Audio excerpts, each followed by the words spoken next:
علی creation کے پیارے دوستو، السلام علیکم۔ ناظرین اکرام، حضرت آدم علیہ السلام کی تخلیق سے قبل آسمانوں پر دو قسم کی مخلوق تھی، ایک نوری اور دوسری ناری۔ نوری مخلوق یعنی ملائکہ دن رات عبادت میں مصروف رہتے، جبکہ دوسری طرف جنات تھے جن کو آگ سے پیدا کیا گیا تھا۔ ان کے ہاں مرد و عورت کا تصور بھی موجود تھا اور ان کی نسل بھی آگے چلتی تھی۔ یہ آسمانی لشکر تھے اور ان کی تخلیق کا مقصد بھی عبادت تھا۔ حضرت آدم علیہ السلام کی پیدائش سے 140,000 سال قبل سموم جن کی پیدائش ہوئی اور اس کو زمین پر بھیج دیا گیا۔ زمین پر آنے کے 300 سال بعد اسے اپنی مخالف جنس ملی جس سے سموم کی شادی ہوئی، پھر تیزی سے اس کی نسل پھیلی۔ یہ جنات ابتدا میں اللہ تعالیٰ کے فرما بردار اور اطاعت گزار تھے، لیکن جلد ہی سرکش و نافرمان ہو گئے۔ تو دوستو، ویڈیو کو شروع کرنے سے پہلے ویڈیو کو لائک اور چینل کو سبسکرائب ضرور کر دیجئے اور ویڈیو کو مکمل دیکھیے تاکہ آپ کو پوری معلومات مل سکیں۔ سموم جن کی نسل سے ایک مشہور جن چلیپا تھا جس کا چہرہ ببر شیر کے جیسا تھا۔ یہ قادآور اور بہادر جن تھا۔ چلیپا کی بیوی کا نام تبلیز تھا جس کا چہرہ مادہ بھیڑیے کی طرح تھا۔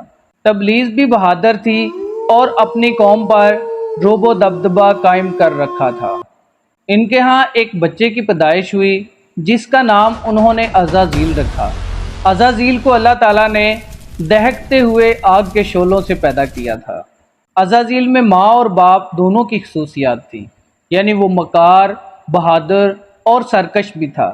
جب جنات کی سرکشی حد سے بڑھ گئی تو آسمان سے فرشتوں کو حکم ہوا کہ ان کے خلاف جنگ کرو اور ان کو مار پھینکو۔ یہ جنگ چلیپا اور تبلیز نے بڑی بہادری سے لڑی اور فرشتوں پر ایسے وار کیے کہ وہ پیچھے ہٹ جاتے، لیکن اللہ کے حکم سے فرشتے ان پر غالب آ گئے اور ان کو مار پھینکا۔ جب عزازیل کے ماں باپ مارے گئے تو سرکش جنات کے ساتھ عزازیل کو بھی قیدی بنا لیا گیا۔ عزازیل کو جب بارگاہ الہی میں پیش کیا گیا تو فرشتوں کو حکم ہوا کہ اس کی بہترین تربیت کرو۔ تو فرشتوں نے عزازیل کی بہترین تربیت کی اور عبادت و ریاضت کے طریقے سکھائے۔ اس طرح جلد ہی عزازیل اللہ کا مقرب ترین بن گیا۔ پھر اس نے اللہ تعالیٰ کی ایسی عبادت کی کہ عبادت میں اس کا کوئی ثانی نہ تھا۔ یہی وجہ ہے کہ اس کو فرشتوں کا معلم بھی مقرر کیا گیا۔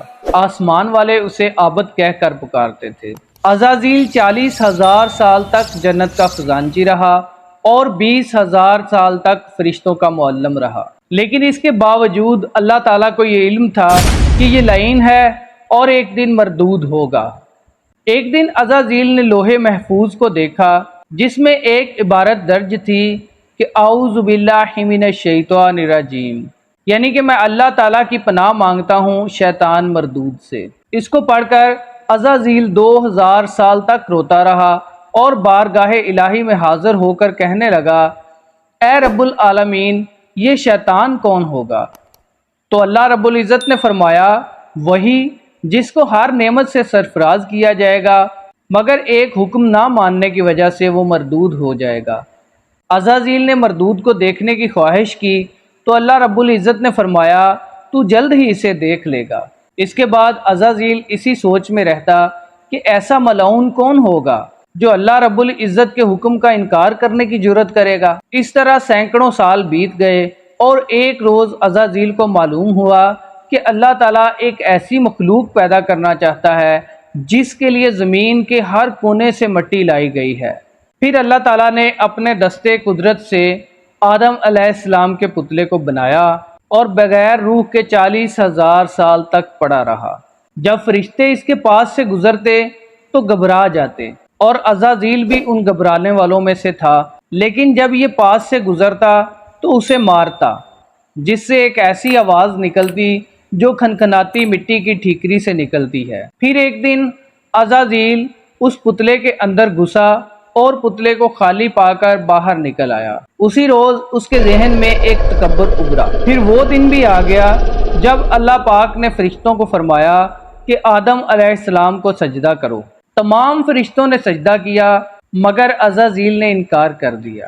اللہ رب العزت نے پوچھا کہ ایسی کیا چیز ہے جس نے تجھے میرے حکم کا انکار کرنے پر مجبور کیا؟ تو کہنے لگا میں اس سے بہتر ہوں، مجھے آگ سے بنایا گیا ہے اور اسے مٹی سے بنایا گیا ہے، میں اسے سجدہ نہیں کروں گا۔